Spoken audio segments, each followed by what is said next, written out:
There's a battle that begins We're going to be visiting Audra today. First. Nice to meet you. every time photographer Madison Thorne It's daunting, I know. It is a little daunting. I feel very official. You are very official. meets her next subject. Ready when you are, darling. Her task to reveal the stories behind these faces. Armed with just her camera Just photograph them outside their home. and her compassion. Oh, that's gorgeous. They're your neighbors. They're part of your community. How's that look? It looks good. Yeah? Yeah. There was nothing that you could tell that made us any different. All right, breathe. The second person we're meeting today is Jesse. Better? Yeah. When Madison's job as a concert photographer disappeared during COVID-19, These are great. like so many others out of work, Madison Nice. shifted focus. You've matched the chair beautifully. It's like you totally planned it. But with her studio now outside, she's taking pictures These are excellent. with a purpose. An idea born from what she saw during the recent protests. This is what democracy looks like. Not these protests, but these ones. These were the protesters that maybe a week or two into quarantine demanded that businesses reopen. On the news, she saw a message written on a sign someone was holding. But this has gone on too long. Sacrifice the weak. It caused this feeling of isolation, and on top of that, you have people trying to tell you that you're not worth anything. Madison has type 1 diabetes. I'm high risk. My type 1 diabetes is an autoimmune disease, so that puts me in that category. Which got her thinking. How are you? Good. Yeah? Yeah.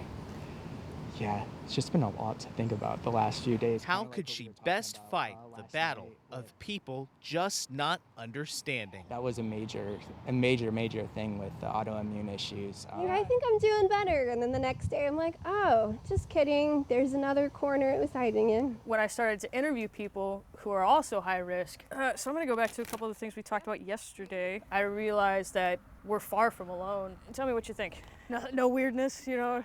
Her work is Okay, called cool. the High Risk Humans Project, telling the stories behind the faces that are usually behind masks. You can't just look at them and think high risk. At each stop, This is a good day. This That's is an excellent. unusually good day. she listens. Such a small act, but it's an act of kindness at this point to listen to people's stories. Absolutely. What she hears is a community, many choosing to stay home, but begging to be seen. I think it's really important for people to see that the weak, the chronically ill, the elderly, we're all people. I'm hoping that by the end of it, maybe this whole pandemic experience can bring us together at the end instead of pulling us apart like it has been.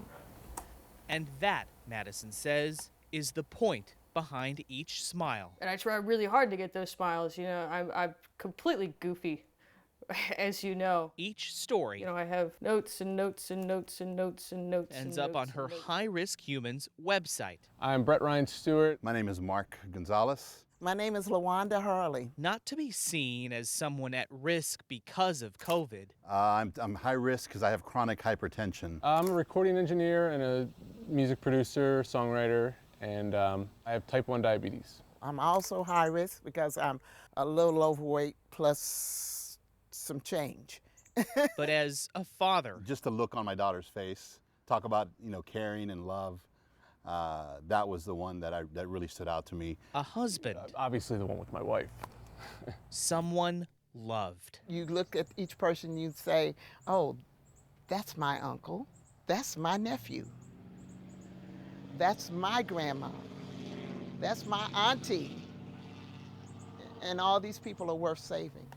Months removed from the sign that urged this city to sacrifice the weak, Like, you deserve compassion and empathy for the person you are today, regardless of what you're going through, because you're a human. Madison says she's found the best match against indifference in the words of her subjects themselves. Certainly love is the component here that's going to get us through it. Showing love for one another, for your neighbors, for your family, for your community. We are all in this same boat together.